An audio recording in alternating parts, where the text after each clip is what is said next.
Right గా breaking news చూస్తున్నాం. అమెరికాలో ఘోర ప్రమాదం చోటు చేసుకుంది. న్యూయార్క్ లో టూరిస్ట్ బస్సు బోల్తా పడి 5 ప్రయాణికులు అక్కడికక్కడే దుర్మరణం పాలయ్యారు.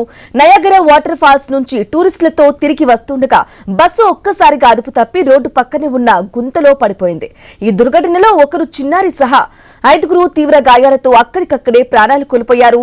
ప్రమాదంలో జరిగిన సమయంలో ఆ బస్సులో డ్రైవర్తో సహా 52 మంది ప్రయాణికులు ఉన్నారు.